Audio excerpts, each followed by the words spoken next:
Hello friends, welcome to Yamiya kitchen. সবার প্রথমেই জানাই আমার সাবস্ক্রাইবার আর ভিউয়ার্সদের থ্যাংক ইউ। আর আমার চ্যানেলে যারা নতুন এসেছো অবশ্যই আমার চ্যানেলটা তারা সাবস্ক্রাইব করে নাও। তো ফ্রেন্ডস, সামনেই আমাদের গণেশ চতুর্থী এসে গেছে, তো সেই জন্য আজকে আমি একটু খোয়া ক্ষীরের মতো গরু বাবার জন্য করছি, সেটাই তোমাদের সাথে শেয়ার করছি। তো চলো দেখে নেওয়া যাক ফ্রেন্ডস কী কী আছে। এখানে আমি 1/4 কাপ দুধ নিয়ে নিয়েছি, লিকুইড দুধ, আর এর মধ্যে আমি দিয়ে দেবো 1/2 কাপ পাউডার মিল্ক দিয়ে এটাকে আমরা ভালোভাবে মিশিয়ে নেব। তো দেখো ফ্রেন্ডস, দুধটা আমাদের ভালোভাবে মিশিয়ে গেছে দুধের সাথে, লিকুইডের সাথে আমরা দুধটাকে ভালোভাবে মিশিয়ে নিয়েছি। এবার এখানে আমরা দিয়ে দেবো, কারণ খোয়াটি খুব বেশি মিষ্টি হয় না, মানে এখানে অ্যাড করে দিচ্ছি 1/2 টিস্পুন মতো চিনি। ফ্রেন্ডস, 1/2 টিস্পুন চিনি আমি এখানে অ্যাড করে দেবো, দিয়ে এটাকে আমরা নাড়াতে থাকবো।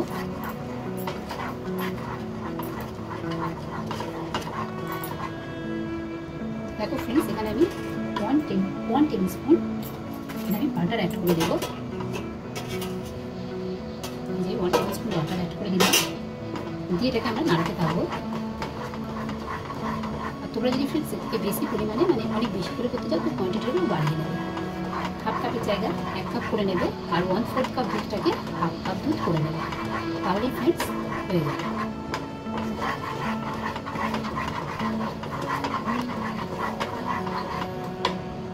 তো দেখো ফ্রেন্ডস, এইভাবেই এটা নাড়াতে নাড়াতে দেখবে এরকম হয়ে যাবে, আর নিজে থেকেই এটা প্যানটাকে ছাড়তে শুরু করে দেবে।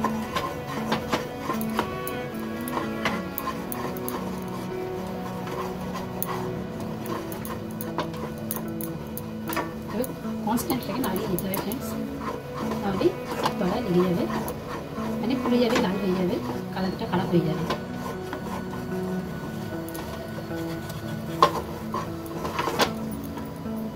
দেখো ফ্রেন্ডস, আমাদের খোয়াটা কিন্তু হয়ে গেছে, তোমরা করে বুঝবে ফ্রেন্ডস এটা হয়ে গেছে। একটুখানি একদম এখান থেকে নেবে, নিয়ে এইভাবে হাতের মধ্যে ঘোরাবে, দেবে, এরকম বলের মতন হয়ে যাচ্ছে, আমাদের হাতে আর লাগছে না জিনিসটা।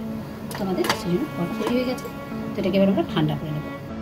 দেখো ফ্রেন্ডস, আমাদের এটা ঠান্ডা হয়ে গেছে, তো এটাকে আমরা একটু হাতের মধ্যে এইভাবে নরম করে নেব, যাতে আমরা সেটা দিতে পারি। দেখো ফ্রেন্ডস, আমি এখানে 2 ড্রপস ইয়েলো কালার দিয়ে দিলাম একটুখানি খোয়ার মধ্যে, দিয়ে এটাকে আমরা মিশিয়ে নেব। দেখো ফ্রেন্ডস, তাই এখানে আমি 1 টিস্পুন মতো, মানে 1 ড্রপস 2 ড্রপস মতো সবুজ কালার দিয়ে দিচ্ছি, দিয়ে এটাকে আমরা ভালো করে মেখে নেব। দেখো ফ্রেন্ডস, এখানে আমি একটা মোল্ড নিয়ে নিয়েছি, মোদকে এভাবে একটু বাটার লাগিয়ে নিচ্ছি আমি মোদকটার ভিতর, যাতে সুন্দর হবে। দেখো ফ্রেন্ডস, এবার আমি এখানে কিছু পেস্তা কুচি দিয়ে দেবো, হয়ে যাবে।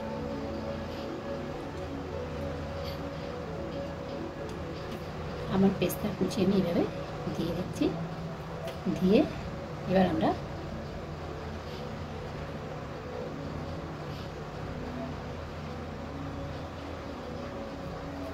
এটা সবুজ নিয়ে নিয়েছি, এইখানটায় দিলাম, কিছুটা হলদে নিয়ে নিলাম, হলুদ কালার নিয়ে ওপরটাতে দিলাম।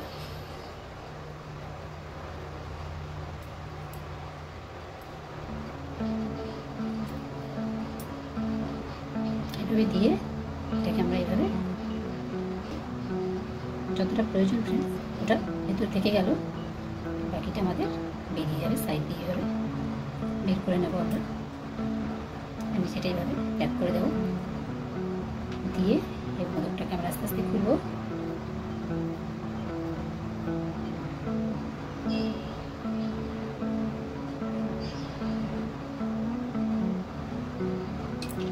ফ্রেন্ডস, এরকম হয়েছে, হাত দিয়ে সাইডগুলো আমাদের একটু সেপ দিয়ে দিতে হবে।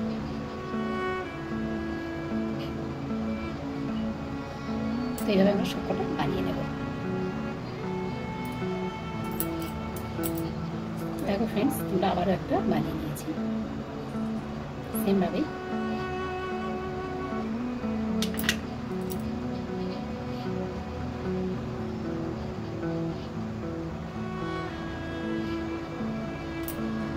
তো দেখো ফ্রেন্ডস, আমাদের মোদকগুলো তৈরি হয়ে গেছে, খোয়া ক্ষীরের মোদক, মানে মাবা মোদক আমাদের তৈরি হয়ে গেছে। এরকম দেখতে হয়েছে, দেখো তোমরা অবশ্যই ট্রাই করবে, খেতে খুবই ভালো হয়। আর গনু বাবাকে অবশ্যই দেবে করে। Thank you for watching. Like share comment করতে ভুলবে না ফ্রেন্ডস। দেখো ফ্রেন্ডস, আমাদের খোয়া ক্ষীরের মোদক তৈরি হয়ে গেছে। তো অবশ্যই ছোট্ট গনু বাবাকে দেবে, গনু বাবাকে অবশ্যই তোমরা দেবে করে, একবার ট্রাই করবে অবশ্যই। আর লাইক শেয়ার কমেন্ট করতে ভুলবে না। Thank you for watching.